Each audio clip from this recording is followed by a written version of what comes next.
जी एक पार्ट हम सब ने सुना है, ओके तीसरा पार्ट हम सब ने देखा। जी। अब सर क्या होने वाला है? अब जो तीसरा पार्ट होने वाला है वो फील करने वाला पार्ट है। ओके मतलब महसूस करना पड़ेगा उस पार्ट में आपको। ओके महसूस करना पड़ेगा। कोई खास शख्सियत हमारे बीच में आने वाली है सर? अब हमारे बीच में आने वाले हैं अमिताभ बच्चन। नहीं गलत, अरे सर गलत बोल। अमिताभ बच्चन थोड़ी हमारे बीच में है सर। सर आप देखो हमारे बीच में अमिताभ बच्चन बैठे हैं। सर देखा आपने किसी ने यहाँ पे? सर मैंने सुबह से नहीं देखा, मैं सुबह से यहाँ पर हूँ। हमारे बीच में बैठे हैं आरसीएम के अमिताभ बच्चन। ओके आरसीएम के अमिताभ बच्चन, मुकेश कोठारी सर, हेलो।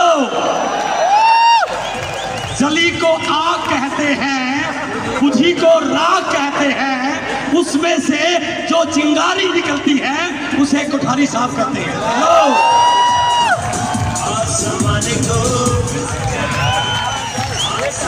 अपनी जगह पे खड़े होंगे हम सभी लोग तालियों के साथ, हुटी के साथ इनवाइट करने जा रहे हैं आरसीएम के अमिताभ बच्चन, मुकेश कोठारी साहब।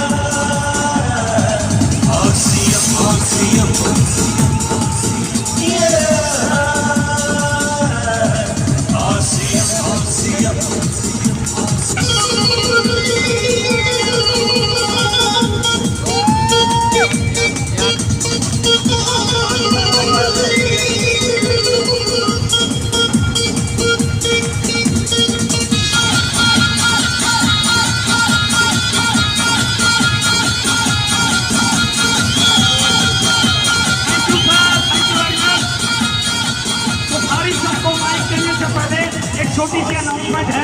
एक बहन जी हैं सुषमा सिंह, उनका मोबाइल और बैग कहीं मिस हो गया है और आरसीएम की 23 साल के इतिहास में यह रिकॉर्ड रहा है कि बाल पेन भी गुम हो जाता है तो भी वह स्टेज के पास आ जाता है। तो जिस भी साथी के पास उनका बैग और मोबाइल हो या स्टेज के पास जैनर कुकला सर को दे दे सर।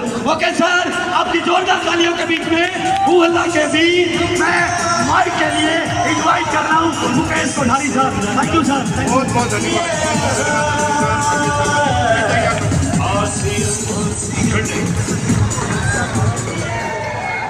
सुबह से बहुत ज्ञान की बातें हो चुकी है और ज्ञान हमारे से कोसों दूर है।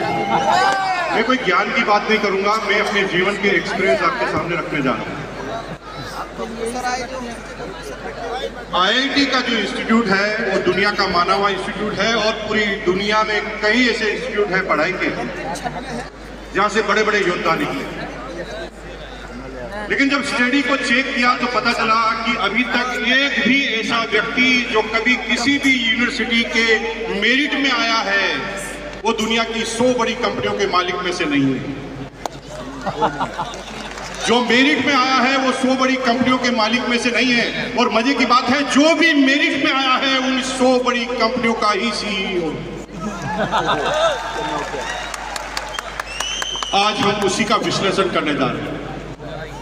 इस बिजनेस में मैंने बहुत नजदीक से देखा है, बहुत ज्यादा नजदीक से देखा है।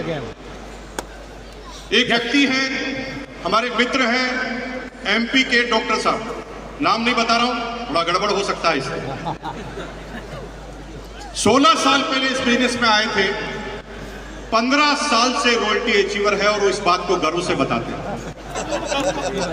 15 साल से रॉयल्टी अचीवर है, कभी रॉयल्टी उनकी टूटी नहीं, लेकिन रॉयल्टी से आगे भी कभी गए नहीं। पूर्व में जिस कंपनी की डायरेक्ट सेलिंग में गए थे वहां पर उन्होंने सिल्वर का लेवल हासिल किया। जब मैं उनके ड्राइंग रूम में गया तो वहां पर मैंने 1000 किताबें देखी जिनको वो पढ़ चुके हैं, 1000 से ज्यादा टेप देखी जिनको वो सुन चुके हैं।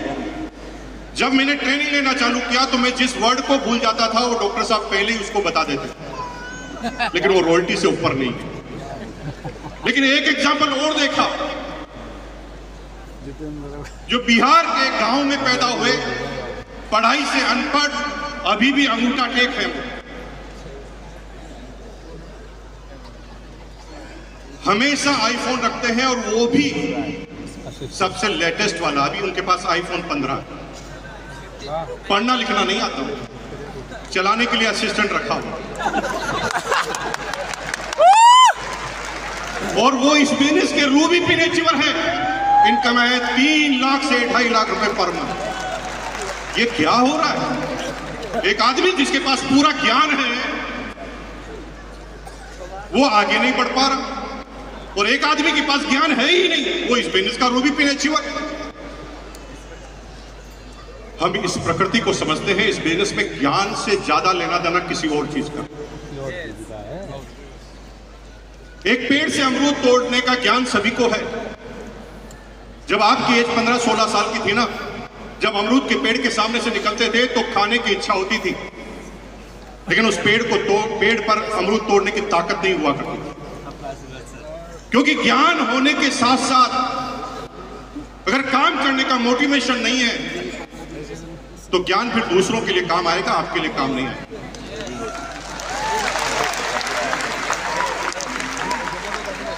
जो ही वो पेड़ के सामने से निकलता था, मन में आता था कि मैं अमरूद खा लूं, लेकिन मन में डर आते ज्ञान की वजह से। अरे नहीं भाई, मालिक आ गया तो, पकड़ लिया तो, इसने मुझे मार दिया तो, मेरे फादर को बोल दिया तो, और आप इन डर की वजह से उस अमरूद को तोड़ते नहीं। लेकिन जब मोटिवेशन होता है, 4 दोस्त जब उस अमरूद के पेड़ के सामने से निकलते हैं, चारों एक दूसरे की शक्ल देखकर ही समझ जाते हैं कि चारों क्या सोच रहे हैं। पहला कहता है अमरूद खाएं क्या, तो दूसरा कहता नहीं, मालिक आ गया तो तीसरा कहता डर मत, मैं गेट के सामने खड़ा हूं, मालिक आ गया तो सीटी मार दूंगा, और चौथा आदमी कहता मैं स्कूटर स्टार्ट करके तैयार रखूंगा। और आप उस समय अमरूद खा लें। आज मैं जो चीज बताने जा रहा हूं उसे बहुत ध्यान से समझने की कोशिश करना। इस बिजनेस में कोई काम आप धीरे चल सकते हैं, सहायक बहुत सारी चीजें हैं, बेसिक है, कोर है, कार्डिनल है, सारे ज्ञान की किताबें हैं, ये बेसिक है। 3 चीजों को मत छोड़ देना, क्योंकि ये 3 चीजें आत्मा है इस बिजनेस में कामयाब होने की। तो फर्स्ट, अगर इस बिजनेस में कामयाब होना है तो माहौल में बने रहना। अगर माहौल में नहीं बने रहे तो आप कितना भी ज्ञान रखते हैं अमरूद खाने का, आप कभी खा नहीं। दूसरा, हमेशा माहौल बनाने के लिए काम करना है। और तीसरा, हमेशा लोगों को माहौल में ले जाना सीख जाना है। पहला बोला मैंने क्या, रिपीट करेंगे मेरे साथ, पहला क्या बोला? माहौल में रहना, माहौल में रहना है। दूसरा है माहौल बनाना है, और तीसरा जो भी टीम में आ जाए उसे माहौल में ले जाना है। क्योंकि मैं अब जिस बात को कर रहा हूं, ये 2022 की जो एनिवर्सरी है उसकी घटना मेरी आप बीती बता रहा हूं। 2011-12 में जब आरसीएम 1 साल के लिए बंद हुआ था तो भीलवाड़ा के सारे लोगों को लगा कि आरसीएम बंद हो गया। मेरा एक दोस्त है, नजदीकी मित्र है, हर 6 महीने में एक बार आ जाता है, मेरे टेबल पर बैठा, और जब मैंने बात की कि आजकल क्या चल रहा है, मैंने कहा भाई हमारे तो क्या चलना की शुरुआत भी आरसीएम से होती है और रात का एंड भी आरसीएम से ही होता है, आरसीएम ही चल रहा है। तो उसने मुझे आश्चर्यजनक प्रश्न पूछा, आरसीएम अभी चल रहा है क्या? मेरा दिमाग खराब हो गया। आरसीएम का टर्नओवर हजारों करोड़ पर पहुंच गया, और ये भीलवाड़ा में बैठा आदमी मुझे पूछ रहा आरसीएम चल गया। मैंने उसको आधे घंटे तक लेक्चर दिया। मैंने कहा आरसीएम का टर्नओवर इतना हो गया, आरसीएम के इतने प्रोडक्ट हो गए, आरसीएम का इतना सिस्टम हो गया, आरसीएम के इतने पिकअप सेंटर हो गए। वो गर्दन हिलाता गया, यस यस यस यस, लेकिन इस कान से सुना, इस कान से निकाल दिया। 3 महीने बाद वापस आया, उसे कुछ भी चीज याद नहीं थी। फिर बात चली, क्या चल रहा है? मैंने कहा आरसीएम चल रहा है। उसने फिर पूछा आरसीएम चल रहा है क्या? मुझे भगवान कसम इतना गुस्सा आया। मैंने आधे घंटे तक लेक्चर दिया, उसने फिर वही प्रश्न कर लिया, आरसीएम चल रहा है क्या? और आप भी यही कर रहे हैं, आप भी शब्दों के माध्यम से आरसीएम को समझाने की कोशिश कर रहे हैं। इसलिए कोई आदमी इस बात को मानने के लिए तैयार नहीं है कि आरसीएम चल रहा है।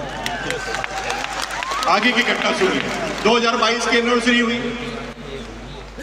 मैंने छोटा सा अपना ज्ञान इस्तेमाल किया और मैंने उस व्यक्ति को तैयार किया। वो आरसीएम की मीटिंग में आने के लिए तैयार नहीं था। मैंने उसे कहा कि यार भाई इतने साल हो गए साथ रहे को, 3 दिन साथ घूमेंगे, पार्टी सार्टी करेंगे, बस 3 घंटे की मेरी एनिवर्सरी का टाइम है, उसमें तुझे बैठना पड़ेगा। अब उसको मैं यहाँ लेकर आ गया, लेकिन यहाँ पर सिक्योरिटी गार्ड इतने मजबूत, बाउंसर बड़े बड़े पहलवान। मुझे तो अंदर घुसने दिया, मैं तो कोर लीडर था, लेकिन उसे अंदर ही नहीं घुसने दिया।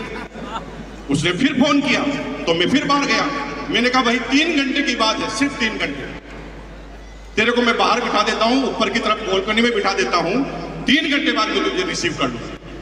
और आपको आश्चर्य की, जब मैं एनिवर्सरी में उसको पीछे से ले गया तो गेट पर ही इतना ज्यादा क्राउड था कि गेट के अंदर घुसना ही संभव नहीं था। मैंने 3 साथियों को लिया, उसकी पीठ पर हाथ लगाया और लगाया जोर लगा के अंदर घुसा दिया। जब वो अंदर घुस गया तो भगवान कसम वो 3 घंटे तक वापस बाहर ही नहीं निकल पाए। निकलना चाहता था, निकल ही नहीं पाया। उसके दिमाग में वो चीजें उसने देख ली जो सुनने से असर नहीं होता था। अब वो भीलवाड़ा में मेरे साथ गया, किसी को उसने पूछा कहां गया था, वो कहा आरसीएम की सेमिनार में। तो सामने वाले ने पूछा आरसीएम चल रही है क्या, तो वो इतना चिढ़ गया उसके बाद, चल रही है, दिमाग खराब है तेरा, साला अंदर निकल नहीं पाया, बाहर निकल नहीं पाया, 3 घंटे तक तेरा चल रही है। एक जिन शब्दों से तुम काम चलाना चाहते हो उन शब्दों से नहीं चलेगा। जब तक माहौल में नहीं रहोगे, जब तक माहौल दिखाओगे नहीं और जब तक माहौल बनाओगे नहीं, तब तक आप कामयाब होने वाले नहीं। और अगर इस काम को आपने कर लिया तो दुनिया की कोई ताकत तुम्हें नाकामयाब कर ही नहीं सकती। माहौल बनाना आता है क्या? माहौल बनाना आता है क्या? भाई टीसीजी ने कहा गुरुकुल, आप माहौल में रहोगे, सीखोगे। टीसीजी ने कहा कि वृक्ष जो पौधारोपण का कार्यक्रम करना है उससे फिर माहौल बनेगा। आप सेमिनार में आओगे, फिर माहौल बनेगा। लोगों के साथ माहौल बनाओगे, रहोगे और माहौल में लोगों को ले जाओगे तो कोई नाकामयाब हो नहीं सकता। हम सिर्फ ये जानना चाहते हैं कि माहौल बनाना आपको आता है कि नहीं आता।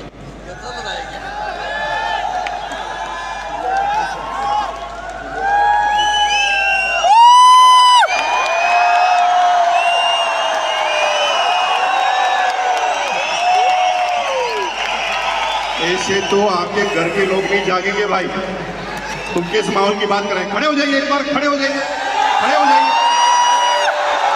इस पूरे स्टेडियम में जगह जगह शीशे लगे हुए हैं। बाहर जाकर आया तो पुलिस वाले कह रहे हैं कि ये कैसी सेमिनार चल रही है, साला बाहर तक आवाज तक नहीं आ रही है। मैंने कहा भाई ये बिच्छुओं की बारात है, तुम सरदार का नाम मत पूछ लेना, ये सारे जोश मशीन हैं। दोनों हाथ खड़ा करके बोल सकते हैं क्या? बहुत बहुत धन्यवाद, नीचे बैठ जाएंगे, क्योंकि मैं अब उन माहौल बनाने वाले व्यक्तियों को आपके बीच में प्रेजेंट करने जा रहा हूं, जिन्होंने लगातार माहौल में रहने का काम किया, हर एनिवर्सरी, हर फंक्शन को अटेंड किया, गुरुकुल को अटेंड किया, लगातार लोगों को माहौल में लेकर अपनी टीम की ज्यादा से ज्यादा लोगों को बड़ी बड़े फंक्शन में बिठाया और हमेशा एक्साइटेड रहे अपनी बात करने के लिए। जी हाँ, उन्हें कहते हैं स्टार इमरान। स्टार इमरान निश्चित रूप से वो गुरु होते हैं। एक